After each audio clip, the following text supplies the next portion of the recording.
شروع اللہ کے نام سے جو نہایت مہربان رحم کرنے والا۔ السلام علیکم ناظرین، آپ دیکھ رہے ہیں میرا یوٹیوب چینل اور میرا نام ہے محمد ہارون۔ اس وقت جو ہے ایک ہی شخصیت تمام سوشل میڈیا مین اسٹریم میڈیا کے اوپر پھیلی ہوئی ہے، ہر طرف اسی کا چرچا ہے۔ کوئی اسے پاگل قرار دے رہا ہے، کوئی اسے جنونی قرار دے رہا ہے، کوئی اسے ضمیر کی آواز کا پہلا قطرہ قرار دے رہا ہے۔ یہ وہ شخصیت ہے جس کا نام ہے کمشنر راولپنڈی لیاقت علی چٹھا۔ لیاقت علی چٹھا سے متعلق جو ہے کچھ حقائق اب سے کچھ دیر پہلے منظر عام پر آئے اور ان کی ایک اسپیشل برانچ سے متعلق جو رپورٹ ہے وہ بھی سامنے آئی ہے۔ ان پر الزامات لگے کہ لیاقت علی چٹھا جو ہے وہ ذہنی مریض ہیں، ڈپریشن کی گولیاں کھاتے ہیں، مضبوط آدمی نہیں ہے،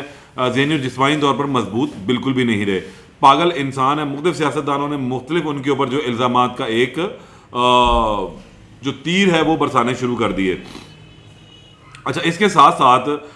صرف یہی نہیں رہا بلکہ نگراں جو ہمارے وزیر اطلاعات ہیں عامر میر صاحب، انہوں نے کہا کہ یہ ذہنی مریض ہے، نفسیاتی مریض ہے، ڈپریشن کا مریض ہے، گولیاں کھاتا ہے۔ اس طرح کا الزام انہوں نے لگایا۔ رانا ثناء اللہ نے کہا کہ یہ ایک پاگل انسان ہے۔ یہ تمام سوالات تو اپنی جگہ پر موجود ہیں کہ یہ پاگل ہے یا نہیں ہے، لیکن کم از کم یہ بندہ 1 سال سے جو ہے وہ اس وقت آپ کی نگراں حکومت کا سیٹ اپ ہے۔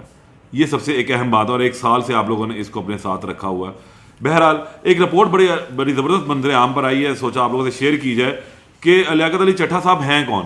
اچھا، لیاقت علی چٹھا صاحب کا جو تعلق ہے وہ سوئیاں والا کے علاقے سے، تھانہ ونی کی تارڑ والا یعنی حافظ آباد۔ اب یہاں سے آپ یہ ذہن میں رکھیے کہ حافظ آباد کا جب نام آتا ہے نا تو اب سے کچھ دیر پہلے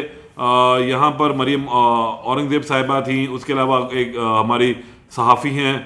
غریدہ فاروقی صاحبہ، اس کے علاوہ ہنا پرویز بٹ صاحبہ، ان سب نے جو ہے نا ان کا تعلق پاکستان مسلم لیگ پاکستان تحریک انصاف سے جوڑنے کی کوشش کی ہے، اور کئی ٹویٹ جو ہے سوشل میڈیا کے اوپر منظر عام پر ہیں کہ ان کا جو خفیہ ملاقاتیں میاں اسلم اقبال صاحب سے ہوئی ہیں۔ بھائی میاں اسلم اقبال صاحب سے اسلام آباد میں جو آپ ملاقات کروا رہے ہیں تو وہ تو اشتہاری ہیں، سب سے پہلے انہیں پکڑا جائے۔ یہ ایک سوالیہ نشان ہے آپ کے ان تمام تحقیقاتی اداروں کے اوپر کہ ان کے پاس یہ رپورٹ ہے کہ تارڑ صاحب جو ہیں یہ لیاقت علی چٹھا صاحب یہ میاں اسلم اقبال سے ملے ہیں۔ یہ رپورٹ تو ہے، لیکن میاں اسلم اقبال کو پھر گرفتار کیوں نہیں کیا گیا، یہ ایک اہم سوال ہے۔ بہرکیف ہم اپنی بات کی طرف چلتے ہیں۔ وہ یہ کہ غلام حیدر ان کے والد کا نام تھا اور یہ سوئیاں والا ایک علاقہ ہے حافظ آباد میں، تھانہ ونی کی تارڑ والا، یہ ان کا جگہ بنتی ہے جہاں کی یہ رہائش پذیر ہے۔ زمیندار گھرانے سے ان کا تعلق ہے اور یہ بچپن سے ہی زمیندارہ کرتے رہے، اس کے بعد پڑھے لکھے اور پھر یہ پاکستان سروسز میں آ گئے۔ 2013 سے 2018 کا جو ٹینیور تھا شہباز شریف صاحب کا، اس میں یہ سی ایم سیکریٹریٹ کے اندر رہے ہیں اور بڑے اہم کلیدی عہدوں پر جو انہوں نے کام کیا، یہ رپورٹ کے اندر لکھا ہوا ہے۔ اس کے بعد جب یہ بہت زیادہ قریب رہے تو پھر یہ انہیں بتایا گیا اس رپورٹ کے مطابق جو اس ٹائم سوشل میڈیا کے اوپر گردش کر رہی ہے کہ حمدہ شہباز کا یہ دستے راست بھی رہے ہیں۔ اچھا، پھر اس کے بعد انہیں جو ہے وہ ڈی سی فیصل آباد تعینات کر دیا گیا،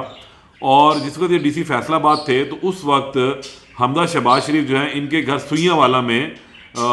بھی گئے اور وہاں پر انہوں نے ان کے گھر کا وزٹ کیا، وہاں پر بیٹھے، ملاقات وغیرہ ہوئی، اور ان سے متعلق یہ بھی ہے کہ یہ پی ایم ایل این کے لیے جو ہے ووٹ مانگتے رہے ہیں۔ پی ایم ایل این سے ان کا بڑا گہرا تعلق ہے جی۔ 2013 سے 2018 کے ٹینیور میں سی ایم سیکریٹریٹ میں اعلیٰ عہدوں پر رہے ہیں۔ اس کے علاوہ حمدہ شہباز صاحب کے جو ہیں دستے راست رہے ہیں، اور جو اہم پوسٹنگز یہ لیتے رہے ہیں وہ بھی حمدہ شہباز شریف کی وجہ سے ہی غالباً لیتے رہے ہیں۔ ڈی سی فیصل آباد یہ رہے، پھر اس کے بعد جو ان کے رشتہ دار ہیں ان کی بھی ایک لمبی لسٹ ہے۔ ان کے 4 بہنوئی ہیں، اور جو ان کے ایک بہنوئی ہیں وہ ان کے چچا زاد بھائی بھی ہیں، بشارت علی صاحب، یہ پی ایم ایل این کے ہی ٹکٹ سے chairman U C council union council بھی رہ چکے ہوئے ہیں۔ ان کے ایک بہنوئی ہیں شعیب حیات تارڑ صاحب، یہ امرا کلاں جو سابق امرا کلاں ایک یونین کونسل ہے، ان کے سابق یو سی ناظم بھی رہ چکے ہیں، اور ایک ان کے جو ہیں وہاں پر جو شعیب حیات صاحب ہیں ان کے بڑے قریبی تعلقات ہیں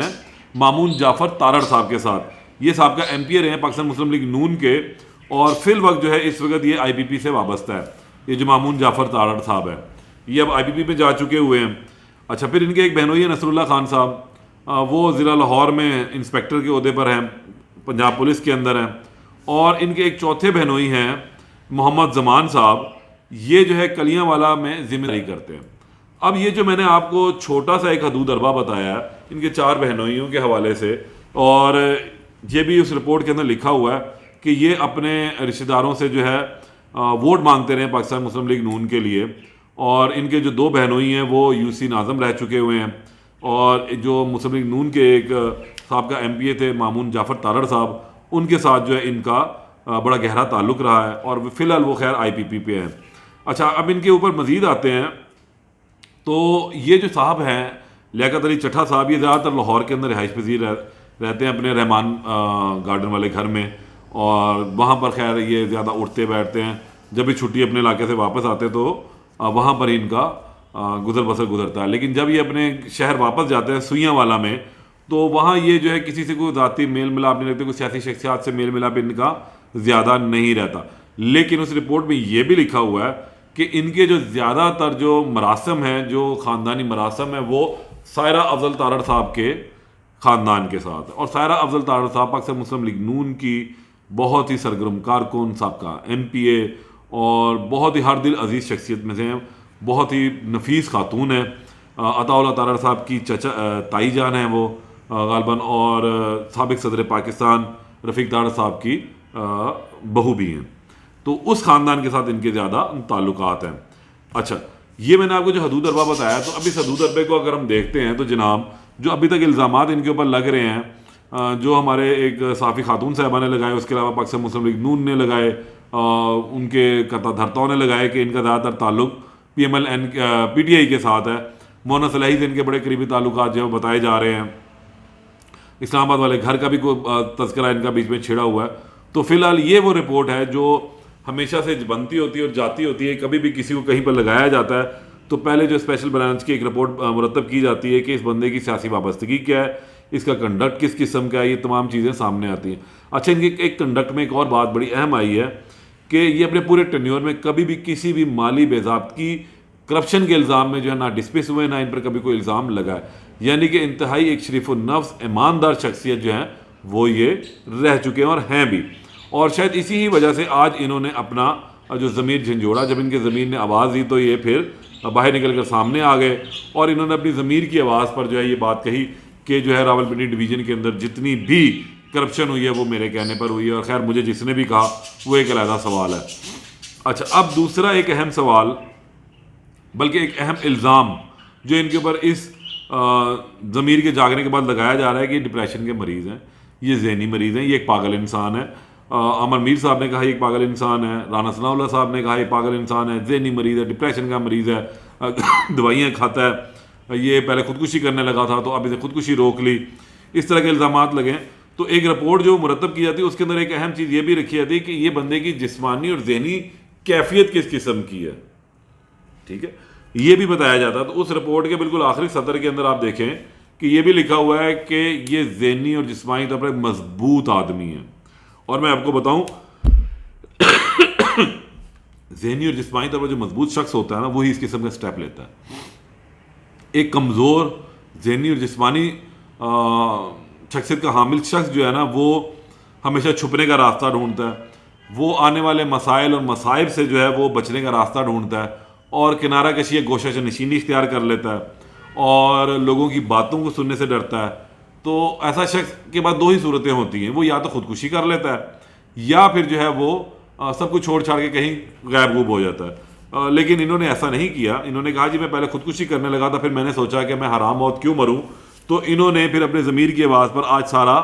سچ بقول ان کے جو سچ ہے وہ انہوں نے بیان کر دیا۔ یہ رپورٹ آپ نے دیکھی، میں نے آپ کو اس کا احاطہ بھی کر کے بتایا کہ یہ کہاں سے شروع ہوئے، 2013 سے 2018 میں یہ کہاں پر رہے، اس کے بعد 18 کے درمیان یہ کہاں کہاں رہے، اب جب نگراں حکومت آئی تو پھر اگر یہ PTI کے اتنے ہی قریب تھے تو پھر PTI ہی کے بندے کو کمشنر ڈویژن راولپنڈی ڈویژن لگانے کی کیا وجہ تھی؟ کوئی وجہ نہیں بنتی، کبھی بھی اپنے مخالفین کو نہیں لگایا جاتا۔ یہ بات پڑھی لکھی ہے، یہ بات سمجھنے کی ضرورت ہے۔ لوگوں کو کیوں بات سمجھ میں نہیں آ رہی، کیوں سیاستدان اس قسم کی بونگیاں ماری جا رہے ہیں کہ 2018 میں جناب یہ شخص جو ہے وہ یہاں پر آ گیا تھا اور PTI کے بڑا قریب رہا ہوگا، قریب کوئی بڑی بات نہیں ہے۔ تمام بیوروکریٹس کی ایک پوزیشن رہتی ہے کہ وہ ہر آنے والے دور میں جی حضوری کرتے ہیں، بیوروکریسی کا مطلب بھی جی حضوری ہوتا ہے سیاستدانوں کی، اور پاکستان جیسے ملک میں تو بالکل ہی یہ ایک کلچر ہے کہ یہاں بیوروکریٹ جو ہیں جی حضوری کرتے ہیں، تو انہوں نے بھی کر لی ہوگی۔ تو لیکن جب انہوں نے کی تھی تو پھر نگراں حکومت نے ان کو کیوں کمشنر راولپنڈی ڈویژن لگا دیا، اب یہ ایک بڑا اہم سوال تھا، ایک پاگل انسان کو کیوں لگا دیا؟ تو یہ ان تمام سوالوں کا جواب ہے یہ رپورٹ کہ بھائی نہ تو وہ پاگل ہے، نہ ہی وہ کمزور آدمی ہے، نہ ہی وہ خپتی انسان ہے، وہ ذہنی جسمانی طور پر مضبوط انسان ہے اور کرپشن سے پاک انسان ہے، کرپشن کا کوئی الزام نہیں ہے، پی ٹی آئی سے دور دور تک تعلق نہیں ہے، شاید اب قریبی میں تعلق ہو، ماضی قریب میں، لیکن ماضی بعید کی اگر ہم بات کرتے ہیں تو اس کا تعلق پاکستان مسلم لیگ نون سے زیادہ تر رہا ہے اور انہی ہی کی آشیرواد سے زیادہ تر لیتا رہا ہے۔ اس رپورٹ کو دیکھنے اور بتانے کے بعد اب آپ خود اندازہ کر لیں اور اب آپ لوگ خود اپنا جو ہے وہ تجزیہ دیں کہ آیا یہ جو رپورٹ یہ غلط ہے، یا جو ہمارے سیاستدان اب الزام تراشی کر رہے ہیں وہ غلط ہے، یا جو اس کمشنر نے باتیں کہی ہیں وہ غلط ہیں یا صحیح ہیں۔ اللہ نگہبان۔